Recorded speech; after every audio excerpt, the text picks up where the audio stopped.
Hello, Mage fans, and welcome to Mage the podcast that works hard towards ascension so you don't have to. I'm your host, Adam Simpson. I'm joined by co-host Terry Robinson, and they say we come into this world naked and screaming, and that doesn't have to change. We're going to look at that idea today as we talk about Tradition Book Verbena Revised for Tomes of Magic. But before we get into it, Terry, how you doing, and are there any announcements this week? I'm okay. I'm in the middle of feverishly writing for a Vampire the Masquerade 5th edition project, possibly. But I just wanted to send a personal thank you to everyone in our Discord at discord.me/matesthepodcast that in response to the episode that we did, Forged by Dragon's Fire, where I talked about how all the familiars had 0 dots of appearance, people just posted pictures of horses that they thought had 0 dots in appearance.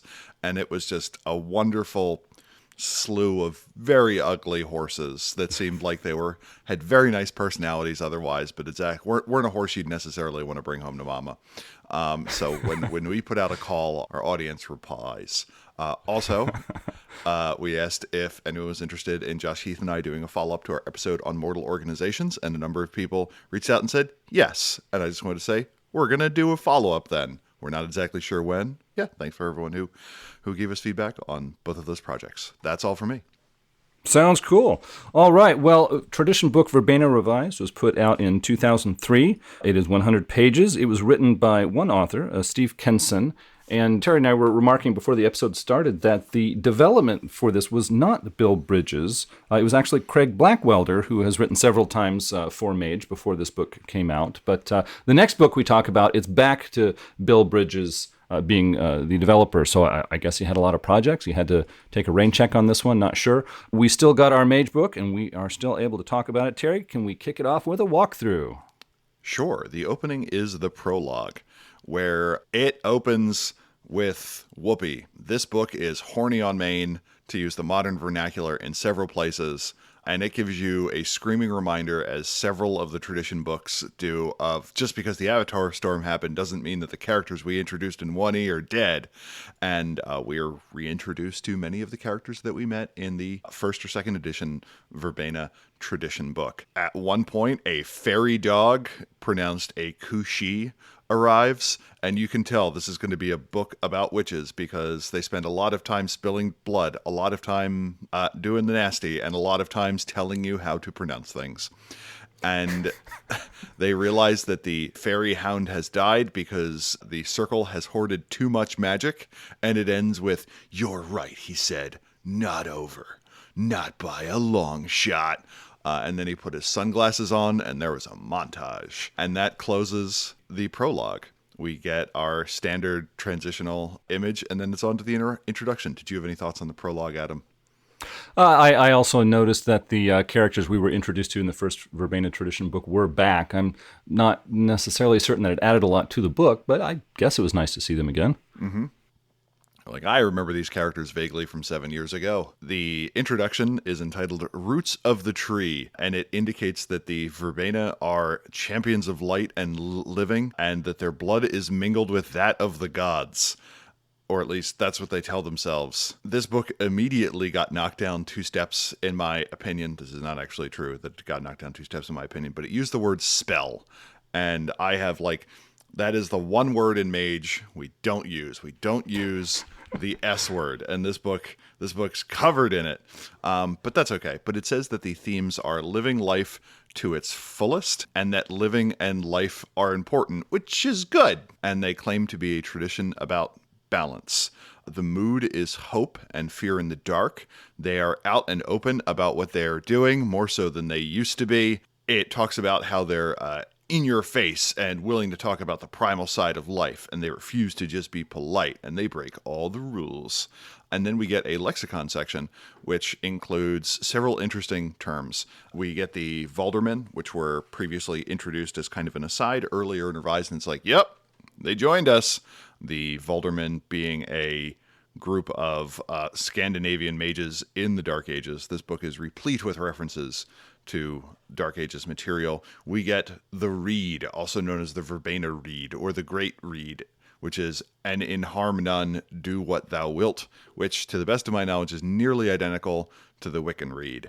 We also get the Great Rite, which is the unions of opposites. It says it can include sex, but it can be symbolic. Just as a note, that definition is on page 11. We've already gotten 4 references to people boning. I don't know. I believe that the Verbena would pass up an opportunity to do the horizontal lambada given the opportunity. So, praise Gaia. You do you. Chapter 1 is entitled A Time of Witches, which I'm choosing to interpret as the collective noun for witches instead of like a circle or coven being like, ah, yes, I joined a time of witches this weekend. It starts with the ancient history, with the Wyck, the first magic users. When magic was effortless, they could be gods or heroes of legend. Eventually, the Wyck left. No one's quite sure why. Lilith, who gave Cain the power of blood magic, possibly, and taught other people to use magic, possibly, and is generally awesome but misunderstood, possibly, may have been from among their brood. Her embrace of free will is what made her a mage, which I thought was interesting. So one of the arguments is when God gave Lilith the choice to like follow or not, she's like, nope. And that's what gave her free will. But I don't know how you go from a state of not having free will to a state of having free will by saying no, because if you don't have free will yet, then your choice to say no is preordained. Anyway, I'm just saying time is hard. The next thing, the children of the Wyck are the Aeduna. Aeduna. I looked up the pronunciation. It does involve you sounding kind of confused in the middle, just like I did. So, yeah. The children of the Wyck were more involved in civilization and were its healers and architects and other useful things. Some of that group were called to follow their dreams and became the dream speakers. Like, that makes sense. Then later on, some followed the path of exploration of the senses, and they became the cult of ecstasy. Some pursued the knowledge of the natural world to eventually become the Kosians, the precursors of the progenitors. It also makes mention that many of the gods of the ancient world were worshipped by the Verbena. It mentions the Aeduna honored all of the Greek gods to one degree or another, which to me kind of suggests that the Aeduna were maybe regional, but it calls out Artemis, the moon goddess and maiden hunter, as being an object of devotion, as well as Demeter, Hecate, Dionysus, Gaia, Chiron the centaur, Circe, and Hippocrates. The cult of Mercury saw the Verbena and the early practitioners of the magic of the Wyck as a threat, and the Aeduna went underground. The Celts tried to rise up against their Roman lords, and the Romans were like, we're going to wipe you out instead. So, just a reminder. Pick your fights carefully. During the rise of Christianity, there was a split in terms of who was seeking to control Rome between the cult of Mercury and the Messianic Voices, the groups we now know as the Order of Hermes and the Celestial Chorus. Merlin came about, was the father. Father was a member of the Wyck. Arthur was a champion of the pagans and Christians, but his death saw the death of paganism in the British Isles. And with that came the Dark Ages. Arthur dies, Merlin dies, Mordred dies, Morgan Le Fay dies. The Old Faith is now being practiced in secret. At the time, the Hermetics were a very powerful group, and a group of Druids asked to join them, and they're like, sure, what's the worst that could happen? Druids that joined in the form of House Diadne were slow to share knowledge, and rumors persisted that they had hidden rights. And eventually, Tremere stokes the Schism War and wipes them out. This is a fair amount of history about a group that is fundamentally not the Verbena. 200 years later, the Dragon Exodus occurs. Many people leave Britain and are kind of like, well, reality is no longer okay for us, so we're going to leave. The remaining member become the Old Faith Fellowship, which is used during Dark Ages. Then the burning times come. Bad things happen. Christian Church said no witches, and they killed a lot of people who weren't witches. There's the Legend of Bearwood, which was formed after the betrayal of the Templars. The Christians and pagans were working together, and if you've learned anything about mage history so far, we can't have nice things. So that was later burned to the ground. Wyngarde's march against Britain is a Order of Reason, or a proto-Order of Reason, attempt to purge the Isle of supernatural influences. Nightshade, one of the eventual founders of the tradition, runs around warning people. After a painful century, Shazar, the seer of Kronos, reaches out and says, hey, you want to join us? And Nightshade's like, sure, but first we need to unite internally. So once again, we had a great rite where 2 people did it, and the Old Faith and the Proto-Verbena got together in the form of Thor and Brigitte to make a baby tradition. Nightshade and Groth went separate directions. So this does include a correction, because originally it's like Nightshade went west and Groth went east. And like Nightshade started in Germany and went west from there and didn't have a mention of hitting North America. So her Nightshade's path was like way shorter than Groth's, but talks about how Nightshade visited North America via the path of the Wyck. Once they got back, they had forged a new tradition, and after Wingard's Mark, they're like, hey, they ran around killing us. You know what'll show people that we're better? What's that? How about we kill them? And everyone's like, yeah! And they stalked the armies that marched against them for 10 terrifying years, I imagine. We get a recounting of the story of the First Cabal in 1466, where Eloine joins the First Cabal and falls in love with Hallel. The fall of the First Cabal starts in the Shadow Years, where they again have to practice in secret. And then the book does what a lot of mage books do, and it's like, nothing interesting happened for 5 centuries, so World War II. And it briefly talks about the rise of spiritualism and the reviving fondness for Verbena practices in the UK. So the Verbena are like, people are into the old ways. They like talking about herbs. We will have a revitalization. When at the same time, the rune crafters are like, people are into the old ways. We should revise something we used to do. Genocide. And the Valdermen and rune crafters are like, this Hitler guy's really got some good ideas. And I'm like, no, not again. And talks about how a group of Verbena called the Iron Circle backed the rise of the Nazis. So everyone take a drink. We've mentioned the Nazis. After that, it very quickly hurries back that and it's like, the Age of the Aquarius. People continued the practice. The syndicate is like, we can make money off of it. And it says the syndicate failed. Hate to break the news to you, the syndicate has not failed, in fact, in the world of Mage of the Ascension. Just putting that out there. It's a sign of like, they can take seemingly any paradigm and make billions of dollars off of it. The fact that they couldn't do that with yours, I don't know if that's a good thing or a bad thing. like they're like, no, there is no way of making this palatable. After we've scurried through the history, it goes onto the section called Hanging from the World Tree, which talks about the Verbena way. And it says they recognize the imperatives and drives of biology. And I'm like, yep, you did 5 times already. It's called the Great Right. They believe that death gives life meaning. There are spirits out there, and they believe in us. Some are polytheistic and stick to one family, where others are more widespread. People are more complicated than machines and can't be treated like some, and they're very judgy of people who do life stuff and kind of give people superpowers and such. And then they later give you systems on how to rearrange people's stuff and give them superpowers and stuff. So, yeah. They have a particular dislike of the progenitors in the New World Order, followed by the Syndicate. Many of them radically reject materialism.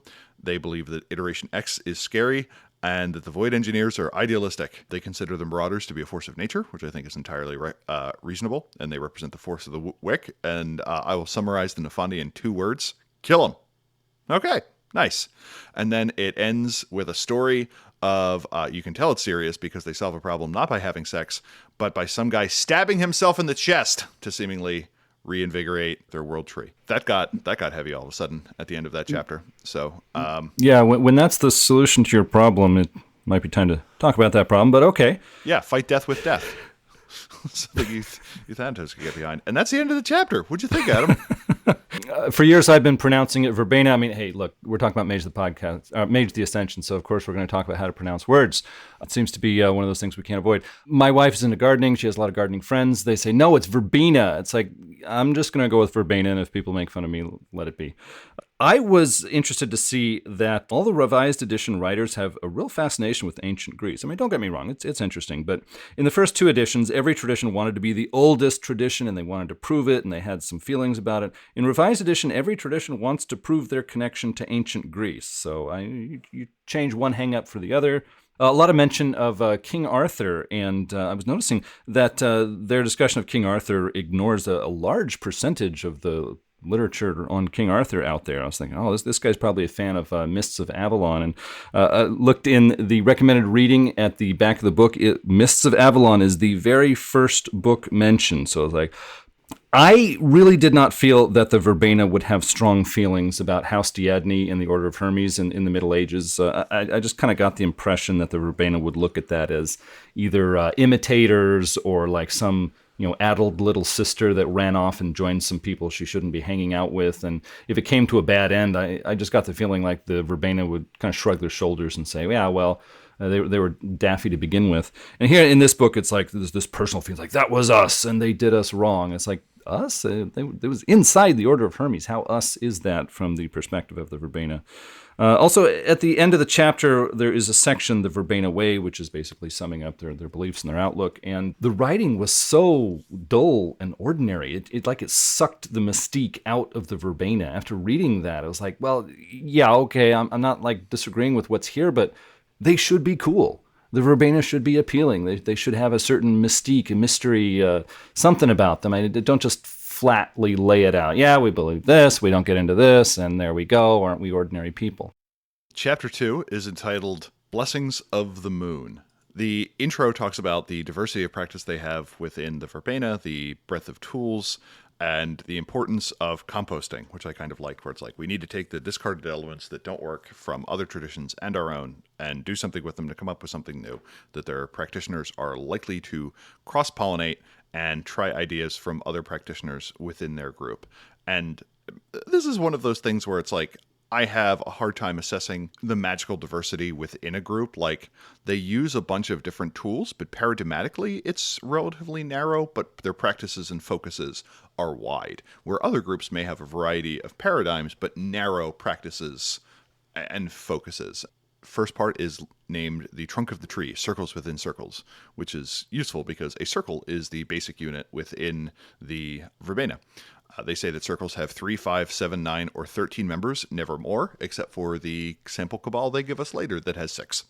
So they have few formal rules, but they often have rites and rituals, which are used to kind of assign their membership. And this very much kind of extends to me the revised idea that a tradition is kind of more of a political alliance, and that the chantry is kind of one of the basic units that can occur, and they each kind of do things their own way. They mention that the Avatar Storm has helped younger members get access to abandoned resources, and it's kind of freed up the organization a bit. There are few ranks within the roles of the Verbena.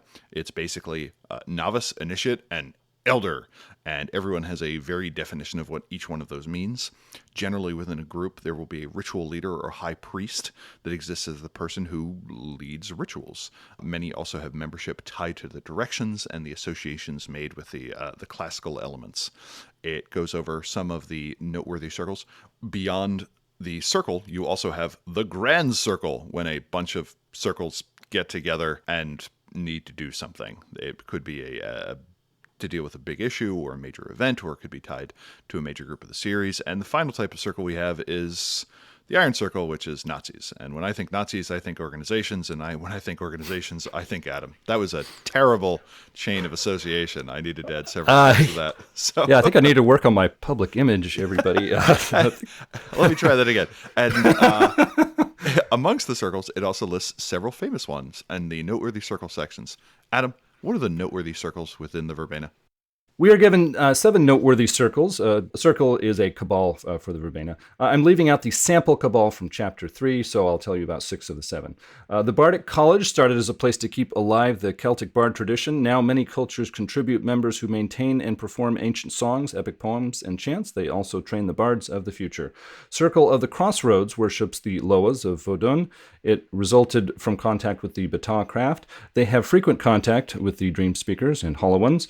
A guide to the traditions introduced the Verbena group, the Circle of Hecate, or Circle of Hecate, an all-female group descended from Sparta that seek wealth and influence among sleepers. This book has the Daughters of Hecate, no relation to the Circle of Hecate. The Daughters are an all-female group who worship and serve the Witch Queen of the Crossroads. Although devoted to healing, they're flexible and sometimes make themselves the instruments of justice, but only when they're angry. The Glastonbury Circle protects the node at Glastonbury Tor in England. They teach those who come to learn the old ways. Many maintain King Arthur's mythic thread and believe he will return. The Ring of Asatru is a Scandinavian group that worships the Norse gods and practices rune magic. They are also ecologically minded. They are upset about prejudices against their beliefs and the fact that they are associated with the Iron Circle, another group that worships the Norse gods. The Iron Circle broke away from the Verbena in the 1920s and 30s. They believe in racial supremacy and listen to harsh, heavy metal music. The Iron Circle first appeared in Angel of Mercy, an adventure bundled with the first edition Storyteller's Screen. It then talks about the sacred places and talks about their sacred sites and does a quick tour of places around the world where there are notable nodes and sacred sites. They try and save sacred sites by raising public awareness. Many are purportedly creations of the Wyck. Stonehenge is interesting as it is listed here and little used because of tourists. I think the real reason that they don't use Stonehenge is because it was early on established that it was associated with Duizotep and is the third most powerful node on the face of the planet. So it's like, this quintessence is being tapped. Maybe it's like, it's not important. We totally don't care about it. Also, the Hermetics have it. But no, that's completely unrelated to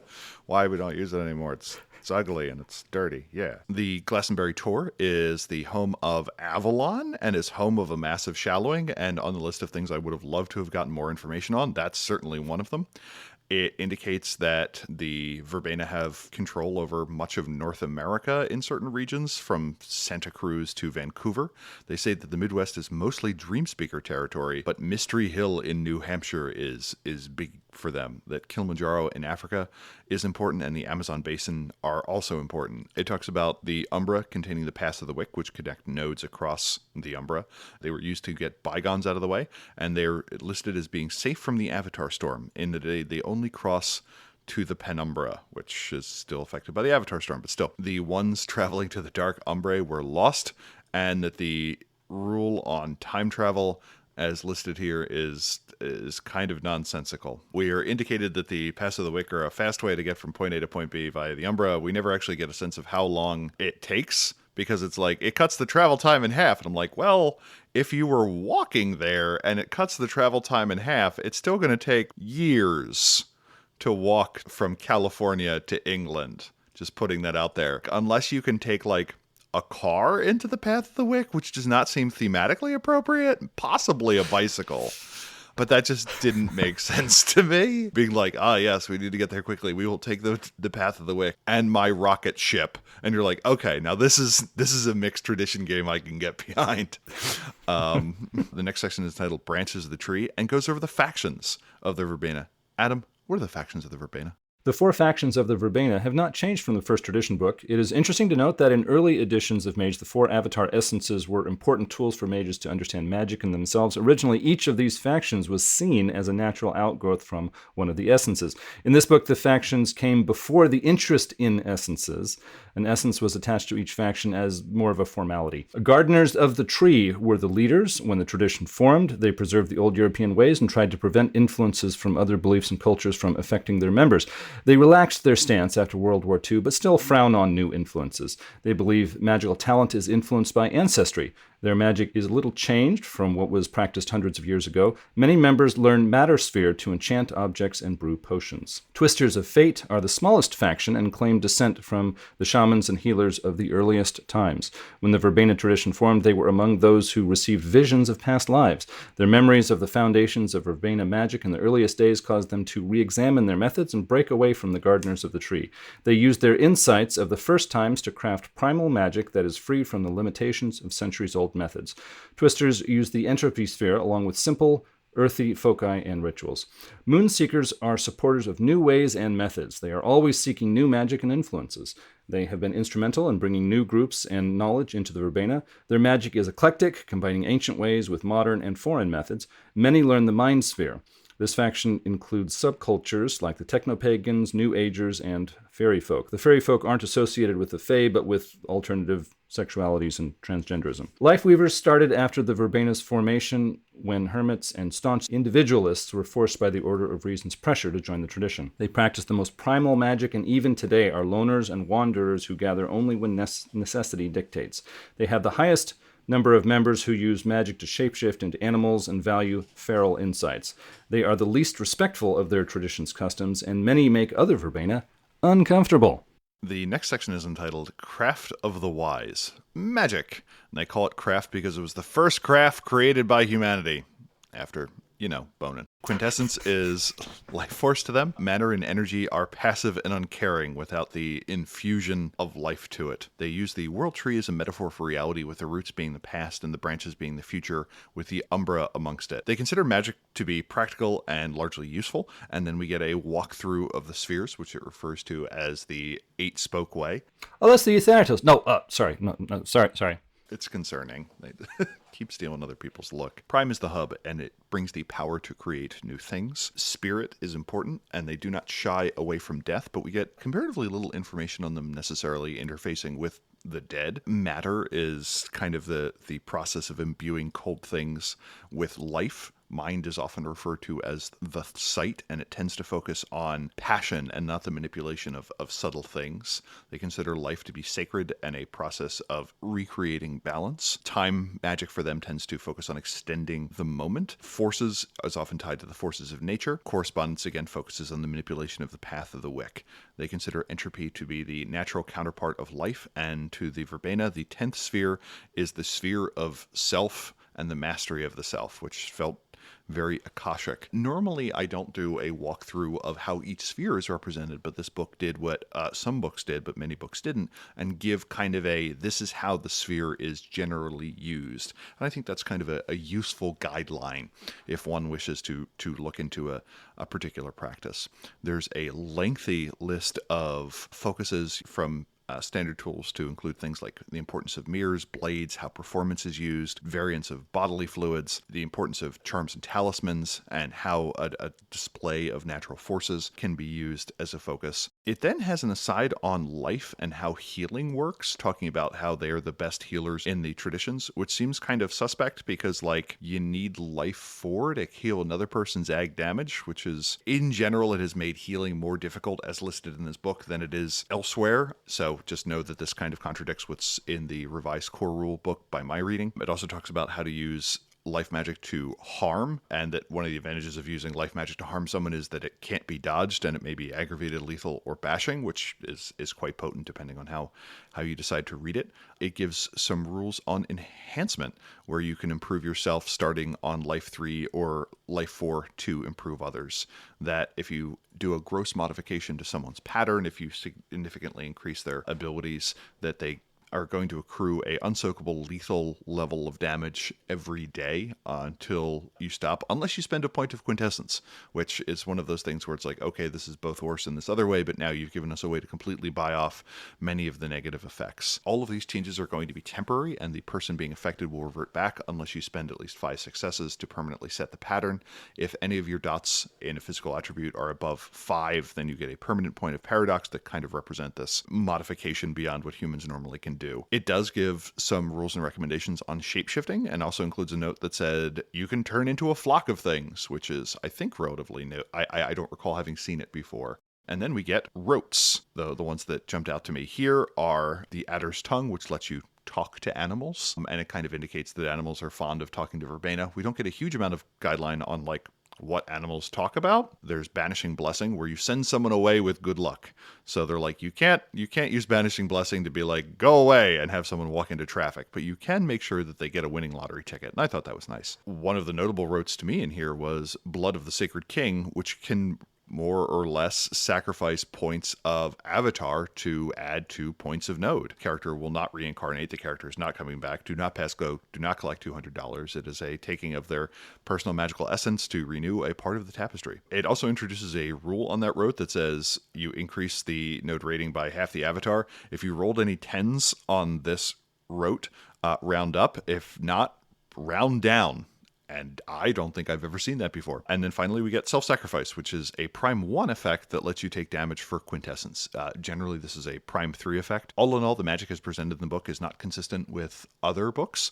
Just know that reading in, or if you hand it to a player saying, hey, this is the only tradition book that we have in the last 20 years. We get a section of merits and flaws. I think it was interesting in that this seemed like a case where generally flaws are not worth as much as a merit, as in a 1-point merit is less useful than a 1-point flaw is harmful. I thought this was a little bit more balanced in terms of the cost of things. And that brings us to the end of Chapter 2. Adam, what did you think about Chapter 2? On page 40, Stonehenge belongs to the Verbena, and it sounds like it has always belonged to the Verbena. It was kind of odd. It belonged to the Order of Hermes for centuries. It was powering Doisatep, and then Doisatep fell and apparently was up for grabs, and the Verbena did the grabbing, and hey, it was always ours. We don't like to talk about that. What are you talking about, fool? Doesn't it look like a verbena place? I like the idea that they don't realize the Hermetics have it. So they're like, why is there no quintessence here? I guess this isn't a very powerful node. And you have like a bunch of sneaky Hermetics like behind the pillars being like, tee-hee-hee, or something like that. That's my new headcanon. Sorry for interrupting. That actually kind of works for me. I thought the Sacred Sites section was really great. It's appropriate to have a lot of places on Earth that have been special to the Verbena for a long time. Even in the first 2 editions of Mage, where the mages were making a lot of use of Horizon Realms, etc., it makes sense that the Verbena would be a very earthy group of people, and they would want to spend a lot of their time and do a lot of their great workings on Earth to connect in better with the natural cycles of nature on Earth. So it definitely worked for me. Divorcing the paths of the Wyck from the Umbra is really stretching things for me. They wanted to have the paths of the Wyck, which were mentioned in the first 2 editions of Mage, and have it somehow be able to still work even though the Avatar Storm is there in Revised Edition. And so they say, well, the paths of the Wyck, they're not in the Umbra, and they're not on Earth. And so I'm reading this thinking, so, okay, where are they? Well, let's just not mention that. They're really cool. It's like, no, I need to mention that. If they're not on the Umbra and they're not on Earth, where are they? Page 52 has a very good explanation of magic being tied to the concept of life force. I liked that section. I thought it clicked for me. The only thing they left out was they should have mentioned the fact that the Verbena think of Earth as being a living thing, perhaps on another order of magnitude, but still a living thing. And that is why quintessence comes up from the Earth to several places on the Earth's surface. So as long as you add that, I think it would really make that section sing. Page 52 also has the Great Rite, stressing the importance of natural balance over a mage's will. I saw this as kind of a morality of magic. It's like, yes, you can use sphere magic to do this, but if you're going against our concept of natural balance, then maybe you shouldn't. And so it's like, okay, I like that. It's a kind of morality of magic, which is not necessarily tied to sleeper notions or most sleeper notions of morality. And so, okay, that works for me. I would like to run with that as a storyteller. I thought this section gave me a solid grasp of the Verbena paradigm. And I guess I should specify that when I think of paradigm, I think of more of a abstract, high-level, more of a brief summary of a paradigm, not getting into the weeds and expressing every little detail and every little connection. But for my take on paradigms, I thought this chapter gave me a nice grasp on it that the first Verbena tradition book was not able to offer. So let's give the kudos where they are due. Page 53, I'm sorry, everybody, I'm going to pull you down to Adam's pedantic corner again. I hate to do it, but there's something within me that just makes it necessary. Page 53, quote, feel free to vary those interpretations as needed to suit the paradigms of an individual Verbena or group, end quote. Okay, so now we've got individual and group paradigms. Okay, I've talked to a lot of Mage fans. Some believe in group paradigms, some believe in individual paradigms. Don't remember speaking to someone who believes in both at the same time, but hey, as they say, Mage, some assembly required.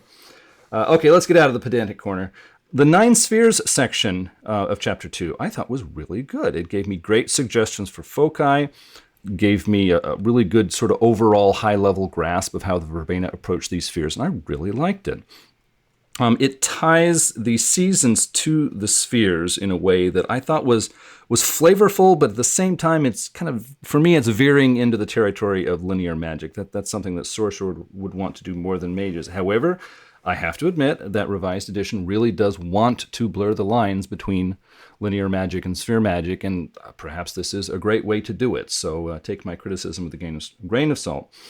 We've got Arrest the Flight of Arrows, and it says you can use this on arrows and thrown spears, and bullets too. It's like, okay, as a storyteller of role-playing games, I draw a line between bullets and arrows. I think they're just different for me. I'm not saying every storyteller has to do it this way, but that's how I do it. Bullets go a whole lot faster. You don't see them during an ordinary conflict. I just don't think they're handled the same way. We get Blood of the Sacred King, which is after a mage sacrifices themselves. There's a lot of quintessence to be gained from that. I don't agree with the amount of quintessence obtained. I tend to lean more towards page 142 of the first book of Madness, where it's stated, there will be no quintessence for human sacrifice. Yes, it is done by some mages. It is important to some ways of handling magic that are very old, but according to the rules, you're not going to get quintessence from that. And I think that has an effect on the game that, personally, I'm okay with. Also, mind magic, anyone? When we talk about a willing sacrifice, it's like, yeah, well, that mage over there, he's got mind magic. Define willing for me, please. I can just picture it. Yeah, I got this Cabal mate with a great skill in the Mind Sphere. Every time he goes into town for a few days, we get these volunteers for human sacrifice. I'm sure there's no connection. String them up, boys. Yeah, can we talk about this? Okay, there's a merit, the Honored Lineage, which is basically if you spend some background points on character creation or experience points, then you have an honored reputation and lineage among the Verbena. I just use the Destiny background. It works great for that, and it's already there for me. We've got the merit Cloak of the Seasons. No matter what the weather is like, if it's a freezing blizzard, you can be out there in your shorts and a tank top, and you're feeling great. Isn't this vulgar? I thought we were kind of down on vulgar magic in Revised Edition, and this merit just strikes me as terribly vulgar in the mage sense, not in the good manners sense. So, not so sure if I'm going to let that one into my games, but I think that wraps up my comments on Chapter 2. I wish it were vulgar in the manner sense, but not the mage sense, and you see someone dressed like that, and someone else is like, how rude! I don't know why the queen is suddenly in my game, but still. Chapter 3 is entitled Children of the Wyck, and this talks about after the destruction caused by the Avatar Storm that they need a new generation of leaders, and it starts out with some notable members of the tradition. Hector de Django is a Santeria and Ifa practitioner who is in the group and is started being active in Brazil and moves between Rio de Janeiro and Miami. As a deep practice with the Risha, we get information on Hisha Morningshade, who is kind of the heir apparent to Charlotte Charlotte Key after the Avatar Storm, and was suddenly elevated to power and kind of wasn't anticipating it. We get an update on Medea, which was previously presented in the Book of Madness as what's the term? Marauder. Yeah, but Oracle? Yeah, she was presented as an Oracle? Marauder Oracle. Yeah, where previously was presented as a Marauder Oracle. And he's like, well, now the Avatar Storm's happened, maybe she's sane again. And I'm like, okay, that's a choice. And then we get information on Merlin, who appears to be a British man in his 70s with a boutonniere, based on the art, unless that's utterly unrelated, which would be great. It mentions that Merlin's greatest power may have been arranging for Arthur to become king, but then Arthur's reign wasn't very long, and the Dream of Camelot died immediately. So maybe don't hold him up as one of the greatest magic users in history. That just seemed to be at cross purposes. Then gives recommendations for the All Verbena Chronicle and themes that it could involve, such as vitality. There really isn't an aesthetic tradition within the Verbena, and that there should be a joie de vivre that is brought into it. The importance of tradition, that most of them have been practicing their magic in a somewhat consistent way for at least centuries, and that old ways in this book is constantly in capital letters. I do like the idea of a future edition of this book where they're taken over by the Syndicate, where old ways is always capitalized and also has like a little trademark or copyright thing at the end. There you go. Brought to you by the Old Ways trademark. The importance of cycles, whether it be the Wheel of the Year or other seasonal or personal cycles, as well as the idea of transformation, that this is something that can be both figurative and, with the power of life magic, very literal. And then finally, sacrifice, the idea that they believe strongly that it's not just bloody-handed animal sacrifices, but deep personal sacrifices as well. We get an aside that the Verbena are okay with recreational sex between consenting adults and such, and that they are fine with all expressions of gender and sexuality, but also that it has kind of a sacred purpose that can be included here, and it includes some recommendations on making sure you talk to your players ahead of time, and I think that's just good practice. We then get a list of activities that the Verbena are up to around the world, and I find it interesting that this is much shorter than like the nodes section, where it's like, here are our nodes. Also, here are our people. They're much less interesting. And you're like, oh, okay, so you're one of those guys who's really into talking about trains. That's good. It talks about how Europe is the the old country is still the heartland for many Verbena, how North America has proven to be a fertile ground for those who have chosen to put down roots here, that South America has been a blend of Portuguese and Spanish cultures. And I'm like, I feel like it should be a blend of a lot more than just those two. Ifa in Africa has provided both Voodoo and Santeria, that they have little presence in Asia except for Russia. And in Australia, they largely don't interact with many of the areas. They leave it to the Dream Speakers and their allies in the outback, but are still active in cities. This section left me very much wanting. I didn't feel like there was a lot of information I could really run with here. It was the start of something, and I would have certainly liked a little bit more. Yeah, it was like a token gesture. It's like, oh, we got to talk about this, so we will. Yeah, but is it helpful? Yep. Then we get our sample group, the New Hope Farm, and this is the seventh of the notable groups mentioned. This is formed of the apprentices that were brought together in the original tradition book, and it also mentions that most of the people there who operate as part of the farm itself are familiar with the fact that the people there are mages. The place acts as a safe house. It takes apprentices and kind of stands as I don't want to quite say generic, but there is not a lot of heavy momentum provided to what the group is doing as an organization. So some of the books are like, hey, you've thought of, there's the stereotype of what our tradition is like. Here's the sample group we're going to give you is going to be doing something fundamentally different. This is very much in line kind of with what the practices and methods of the Verbena so far listed in this book are. It goes through the circle, the characters that we have met before, and then it ends with a section called Legends of the Old Faith, which is really, in this case, just Lilith. This is a reasonable and logical choice. Lilith was brought up in the first edition book as an example of a notable member. It just, as far as characters that have popped up in Mage that we don't really need more generic information about, I think Lilith is amongst them. I mean, we have the entirety of the Revelations of the Dark Mother. Lilith pops up in a half dozen other books. I would have appreciated a few more other Legends of the Old Faith. The history section does include a bunch of supernatural elements in the history of the Verbena that you could turn into legends, but one of the things I've really enjoyed about revised books are the fact that they give other things. It also indicates that Lilith maybe an oracle, and I'm like, I don't know. To me, Lilith was always something else rather than what was presented here. And then we get a one-page Leaves from the World Tree, which talks about how diverse the group is before we go into the character sheets. And the character templates were perfectly fine. They were often personal. The personal background section on many of them is quite long compared to the magic and other parts section. And to me, this was notable because a lot of these characters felt more easily usable as NPCs than necessarily as character templates. And I think both is fine. We get some revised magic in a few places where the font suddenly becomes smaller. And that brings us to the end of Chapter 3. What'd you think about Chapter 3, Adam? We get some notable personalities of the Verbena, and can I just say, I miss Sam Hain.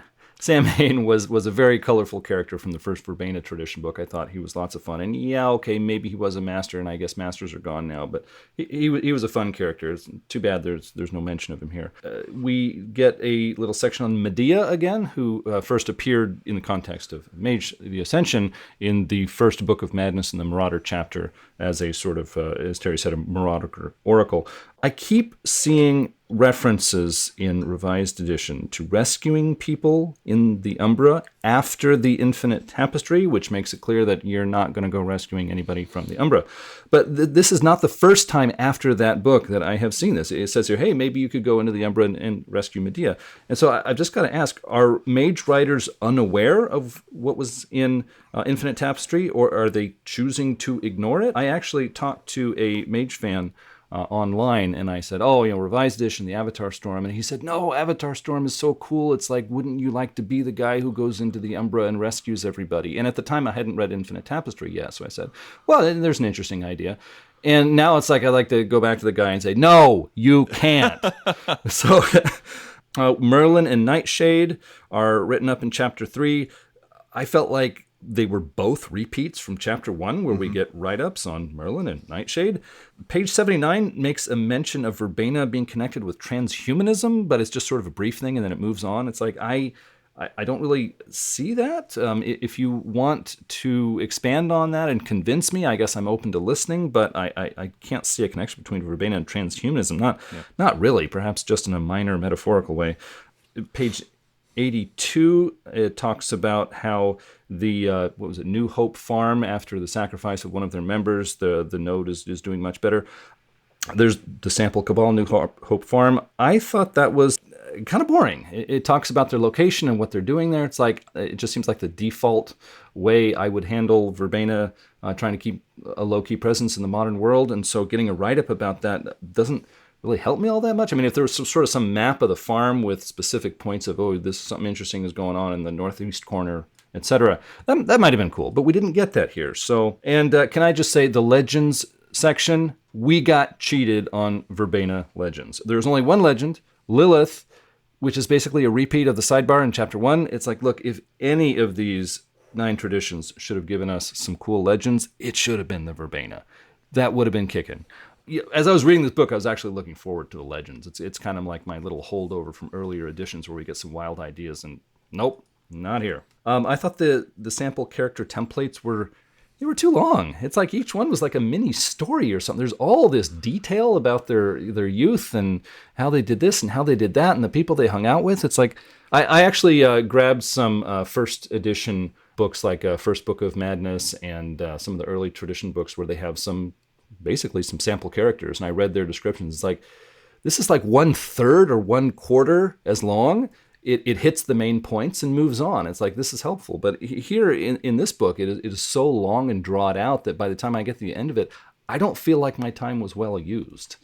But that's my Chapter 3 roll-up. The last section is entitled Epilogue, and it's an epilogue where one of the characters is like, "Are you leaving?" And the other character's like, "Yeah." And the other character's like, "Why?" And the other character's like, "You literally just saw my husband die. That really seems like a stupid question." And the other character's like, "Okay, I had to ask." And then the book ends. So we get some suggested resources.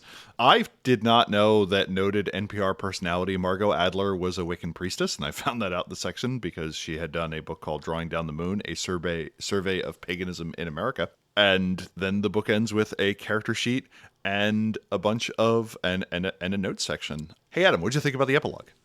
We need to talk about human sacrifice. Not my favorite topic, but both Verbena tradition books kind of force the issue. Page 230, the first edition core book shows a Verbena illustration with a ritual dance and 2 severed heads. One is human. That illustration is the cover of the first Verbena tradition book. That image makes us ask, is something sinister going on in the Verbena? Are they possibly doing human sacrifice? The first tradition book gives us a fiction piece where Verbena sacrifices her husband for rain, but it was hundreds of years ago, so we can say, well, they used to, but they don't do that anymore. In this book, the intro makes it clear there isn't enough magic in the earth at the Verbena site. As a node chantry, I'll just call it a Verbena site. The circle leader has a fellow Verbena kill him. It is at his request to replenish the earth of their site. So Verbena kill people to replenish their sites in the modern day. Human sacrifice is a current thing. They do that for quintessence. Are there better ways to get quintessence? I would think awakened members are more valuable than a large load of quintessence. Using the mage game systems I know, I'm tempted to say the Verbena would just outlaw sacrificing mages. Now, sleeper tourists, that's another matter. No one likes them, right? According to this book, the Verbena only accept voluntary sacrifices. That's a little better, but what if times are tough and no one volunteers? Do they bend the rules a little? I can picture a circle leader. We are really in a bind here. Who's expendable? Hey, new guy. Remember when I said we believe in hard work and sacrifice? Well, today's your lucky day. Perhaps that's being a little too harsh, but we can say they stand firm and only take truly voluntary sacrifices. That's noble character. But when things get bad and there's no volunteers, does the circle leader start guilting members into volunteering? No, I'm not asking you to kill yourself for this. Circle, don't be ridiculous. I'm just saying if somebody doesn't do something, we're going to be in a real trouble here. So, think about what you can contribute. Now, I'm joking about a grisly subject because I'm a podcast host. It's kind of what I do. But my point is, each storyteller needs to think of how they want to portray the Verbena. If they do human sacrifice, think of how that's really going to work in your chronicles. How sinister or noble do you want your verbena? Page 100, quote, obviously the verbena tradition is based on the practices and traditions of modern pagans, end quote. In Revised Edition, yes, every group of mages represents a real-world group of people, but when Mage started, no, it wasn't. It looked at the Druid and related beliefs of hundreds of years ago and posited a group of mages who took inspiration from them but built something of their own behind the scenes and kept it hidden. The last point to mention in the epilogue is the call to be a pagan. I buy these books because I want to play a fun game. I'm really not looking to change my whole way of life. I believe a recommended reading list should offer gaming resources and not be a tool to influence the lifestyle of the reader. Perhaps I'm the only person who thinks that. It just kind of jumped out at me. But okay, that's my thoughts on the epilogue. The book overall, I was left with the impression that the author had a lot of words to fill, was very familiar with the practice as done in our world, was familiar-ish with Mage, but maybe not necessarily all the directions that Revise had gone in and all the stuff that had come before. And that put them in kind of a tough spot and filled some of that by coming up with weird systems or reinterpretations of things that we had gotten firm information on otherwise. Sometimes additional material is added by an editor. Steve Kenson is no slouch when it comes to RPGs and did a bunch of stuff for Demon, Dark Ages Vampire, Mummy, Kindred of the East, Aberrant, Sidereals, like the Exalted book, Mage the Awakening, a large cross-section of things, as well as Mutants and Masterminds, if you're a fan of that game. It seemed like this book wasn't quite fully baked. It wasn't quite integrated with the rest of the setting, and it leads a bunch of things that are interesting and a bunch of things that are, at least to me, kind of awkward. The writing was perfectly fine. I didn't really find any notable editorial issues or any just plain old clunky writing. But on the flip side, nothing really jumped out at me. I don't have a quote for the end of the episode. It also got rid of, to me, a lot of what made the Verbena special, seemingly. None of the things that it claims are special to the Verbena felt unique to it. If you're going to call magic the eight-spoke wheel, and you're going to talk about the importance of balance and how life needs to balance death and the importance of spirits and so on, like, you're taking whatever could be interesting about the group and kind of subsuming that with just kind of elements that felt stolen from other groups. The tradition is kind of suggested as being global, but ultimately almost all the magic presented here is kind of a European interpretation, seemingly, of witchcraft and pagan practice. So I would have liked more information about how it's done around the world, because one of the things Revised generally does a good job at is says every tradition is more or less everywhere in some way, shape, or form. And to just say, yep, very few Verbena in all of Asia, and you're like, okay, well, that's, what's the word I'm looking for? Most of humanity. So it seems like there should be some expression of that, and it just wasn't there. It certainly isn't a bad entry. It left me wanting for more. I would have difficulty handing this over to a player to read unless I added the caveat of, the lore is fine, please ignore the systems. Oh God, please ignore the systems. And I look forward to Lore of the Traditions coming out for 20th anniversary eventually. I guess the other thing that's notable is their treatment of gender and sex it's one of those things where I was reading through it and I'm like, yeah, and I'm like, okay, written in 2003. It should have been good. So to directly be like, yeah, this group has absolutely no issue with people who are trans or have non-traditional gender expressions or non-binary gender expressions. I'm like, okay, that's good. Certainly had that. The choice to indicate that the Verbena had big practitioners in Voodoo and Santeria felt like a strange choice. To me, if I were to kind of line it up, that is a Dream Speaker or a Chorister practice to me. I am fine with it being there. I would have liked a little more information on why. Like, there wasn't a sentence or two explaining, well, this belief on the nature of the natural life force or something like that is how it slots in well with this paradigm. I didn't see that, so it felt like a little bit of a jarring choice for me. But yeah, what'd you think, Adam? I think it's helpful to point out that in the English language, the word witch, W-I-T-C-H, it really does have two meanings. One meaning that this book works on is the association with what you might call druidic paganism, practices, things like that. But the other meaning is an evil person who consorts with evil powers and basically hates society and wants to pull it down. When you read through old sources from the Western world, you do see that kind of a witch there, which in mage would be part of the Nefandi. And so it's like, I think it kind of helps to call out. It's like, look, when people say, oh, I hate them witches, it's like, well, you're talking about the Nefandi? Yeah, most people hate those kinds of witches, definitely. But when you're talking about the pagan, druid, et cetera kind of witches, okay, that's different. So it helps me to kind of make that distinction. So it's like, oh, we're talking about witches. Okay, which of the two? This book is like, no, there's just one kind of witch. And when people say hate them witches, they hate us. It's like, okay, not necessarily.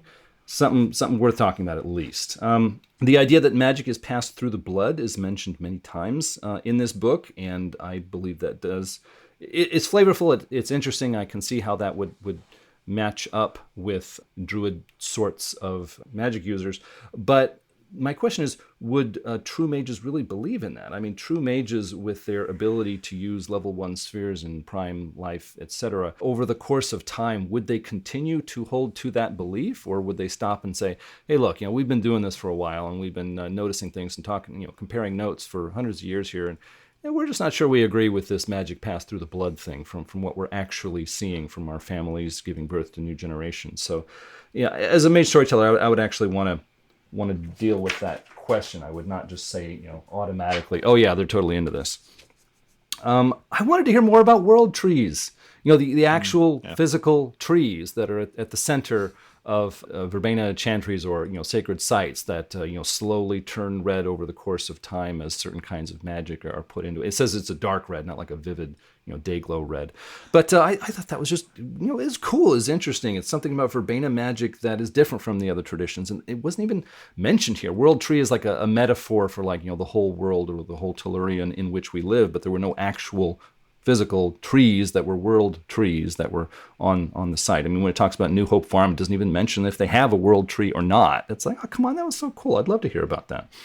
This book blows a lot of kisses at the dream speakers. Oh my gosh, it makes it very clear that the dream speakers, or that the verbena just love them dream speakers. I was starting to wonder. It's like, and as Terry had alluded to, the author either didn't know or didn't care so very much about mage rule systems, about the Umbra, quintessence, nodes, etc. He just seemed to want to do his own thing and plow through and hope that people liked what he did. And I think it would have been helpful if an editor or developer would have taken him aside and said, look, this really is at odds with everything we've got in the previous 3 editions of Mage. Could we talk about this? I felt like the author identified a little too closely with the Verbena. Now, the Verbena is supposed to be a fictional group. Now, of course, he says that there's a connection to real-world groups, and I guess in a sense there is, but I just wonder, is it really a good idea to choose an author for a project that identifies really, really closely with the book? Like, for example, both of the Celestial Chorus tradition books, they did not take real serious Christians who were totally devoted to their faith or members of the Jewish faith and say, yeah, I'm going to write this book and it's totally from my perspective because these are my people. No, they didn't do that. They chose someone who knew something about the subject but didn't have a personal stake in it. And so we got some pretty good books. And here, I'm not sure this was really the best choice. I felt like the author was very, very close to this fictional group that he felt like they were his friends and family. Also, I thought it was odd that the author holds stubbornly to the burning times. The burning times in Mage the Ascension is the early 1200s when pagans were persecuted in Europe. We get a section on page 119, Guide to the Traditions, which basically says, hey, the burning times, there's actually been some new information on real-world history, and the burning times aren't what we thought they were. And so in chapter 1 of this book, the author actually says, yeah, okay, well, maybe not that many people died during the burning times, but it was still bad, darn it. I mean, if anybody died, it was really bad. It's like, well, okay, I guess. But then multiple times in chapters 2 and 3 of this book, he talks about the burning times again. He says, so many people died. The Verbena were almost wiped out. It's like, okay, you're contradicting yourself from chapter 1. And you're contradicting a lot of other Mage Revised Edition books that do reference page 119 in Guide to the Traditions. And so it's like, yeah, the Revised Edition seems to hang with that, but this book just says, I'm just not comfortable with the stereotype of Christians in this book. It's not just one or two times. I mean, everybody's entitled to their opinions, even authors of books. But I mean, this book, again and again, it's like, look, I don't think I'm being too controversial when I say we shouldn't judge anybody based on their ethnicity or their religion. And so it would have been nice if the editor just could have taken the author aside and said, look, not all Christians are like that. And you say it so many times in this book that nobody's going to be able to ignore this. After finishing this book, my impression as a Mage fan is that the Verbena are angry, resentful people. And the book says a couple of times they have reason to be. Okay, I agree. I guess they have reason to be. But still, a big group of angry, resentful people, I don't want to make a character if I have to portray him as angry or resentful. Even as a storyteller, if I'm going to bring a group of NPCs into my story, if they're really resentful, I'm going to think twice about that. Because the players are going to think, hey, these people, I don't know about these people. I don't think they like me. That's something to think about. So that kind of wraps up my thoughts on the book as a whole. It was just odd for me because I read through some of the paradigm and the 9 spheres and stuff. It's like, wow, this is such good material on getting me into a Verbena way of thinking. But then there were other parts of the book where it's just, let's copy some ideas from the Dream Speakers, the Euthanatos, etc., because it sounds good. And it's like you're stealing other people's lunch and making it look like your own. So yeah, this book is such a mixed bag that I'm going to keep it on my shelf. But if someone says, hey, do you think that book is good? I'm going to say, it's got some good material, but let's talk about this before you read it. Yeah, Terry summed that up well. So I wanted to round us out with 3 adventure ideas, some things that came to my mind while reading through this book. Number 1. In the wake of the Avatar storm, the Verbena struggle to reorganize and find leadership. One cabal of young Verbena gains a new member who claims to speak for Lilith, the Dark Mother. This cabal has started a movement called the Shield of Lilith that has grown rapidly, appealing to Verbena as well as many members of the more primal traditions. The Shield of Lilith conducts rituals that shock many with their bloody and wild practices, but the power manifested is undeniable, as are the victories scored against the technocracy. The woman leading the shield is surrounded by rumors. A hot-blooded youth, a clever Nefandus, a marauder barely held together by her cabal mates. The list goes on. Her calls for action are popular, but getting young mages killed. The players are asked to join at the same time. The Gardeners of the Tree are hinting they want someone to infiltrate the group to gain information. Does the Shield of Lilith have an ulterior motive? Is it really led by Lilith? And if it is Lilith really the positive figure that many Verbena want to believe she is? Number 2, at a Verbena festival, one of the players, either a Verbena or trusted by them, is called aside. In hushed tones, the glad news is shared that the paths of the Wyck are strengthening. Verbena circles across the globe are glad to report dead ends have reconnected and chantries isolated for many years are once more able to use the paths. It is an omen of hope. However, the players soon learn that wonders are disappearing from chantries connected to the paths, as well as hearing reports of Verbena versed in the spirit sphere behaving strangely. Could someone in the Umbra be repairing the paths and then exploiting them? Investigation will be difficult, as Verbena will not want to see a downside to their good fortune.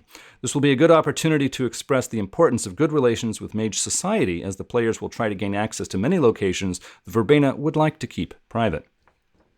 Number 3, savage attacks on corporations, homes, and chantries have mages in an uproar. Verbena leaders deny allegations that a number of their own have gone rogue, but the evidence grows increasingly clear. The players learn the Life Weavers faction of the Verbena, usually loners, have not only united, but are working with werecats to attack all locations where a certain plant is being cultivated. This plant somehow makes slaves of people who work to propagate it.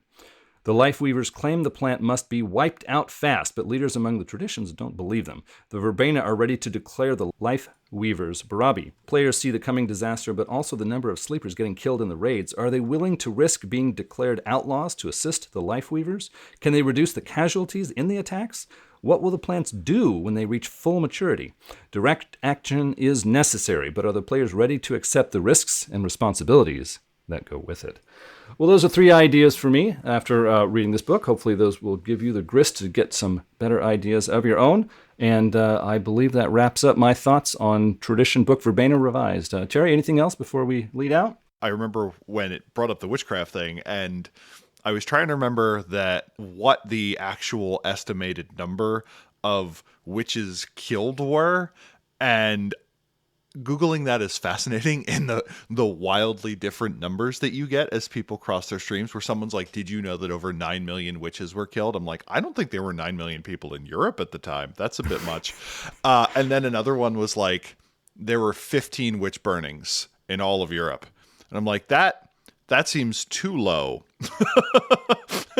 Over 3 centuries, where it's like, Yeah. and then it's like the actual number seems to be somewhere between around 35,000. But it makes me not envy the mage writers who did not have easy access to the world's information at their fingertips. So what are we reading next? Next is tradition book Virtual Adepts, which again will be interesting for me because the first Virtual Adepts tradition book came out really early in Mage and first edition, and now we are late towards the tail end of revised edition, so we're going to take a look at them again. This is the book where we interviewed one of the authors in one of our podcast episodes. Take a look at that, and he was talking about how the developer stressed that the Virtual Adepts need to be updated, and he was ready to supply that. So yeah, it's going to be very interesting for me. This is easily my most read tradition book due to a variety of causes. Reading it when it came out, playing a virtual adept. This was also the one where when I wanted to join the show, Joseph's like, hey, we're interviewing this guy. Tell me if you have any questions. And I read that book like it was the Torah to search for interesting things to ask. And then I wound up rereading it to write something for M20. So this will be my 5th read through. Yay! Well, first for me. Yeah. Well, you want to take us out? If you have something to say, please contact us at magethepodcast@gmail.com with your questions, comments, or feedback. Let them come in. We'd love to hear it. Subscribe to Mage the Podcast on iTunes, Google Play, TuneIn, and other aggregators. If you like the show, others might like it too. And if you leave a review of Mage the Podcast, it makes us more visible in their searches, and we would certainly appreciate it. You can follow us on Twitter at Mage the Podcast. We're also on the web at magethepodcast.com. You can listen to past episodes in their proper order that they were broadcast and also see the complete show notes that we prepare for you. This episode is thanks to executive producers Alexander Gordon, Andres S., Andrew Edelstein, Andy, Berto, Boogers, Brendan Morrill, Bryce Perry, Chris Zach, Dan Svensson, Dennis Osborne, Entropy Prime, I'd like a name like that, yeah. Freddie, Garga Lenoir, Guy Conan Stewart, Ian, Isabel Castillo, Jason Vines, Jay Sunsern, Jenna F., John Horton, John Magnuson, Josh Golden, Josh H., Josh Heath, Leslie Weatherstone, Michael Credle, Michael Parker, Nibero, Neil Patterson, Nikita Klaimanov, Ralph Scheinhammer, Richard Bat Brewster, Ryan Hilton, Ryan Kendi, Samuel Tobin, Stephen Carton, William Connolly, William Martin. With a special thanks to Christopher Phillips, Oracle of Correcting People's Irish Pronunciation, and Buck Farmer, Oracle of Rearranging the Dot Requirements for Established Sphere Effects.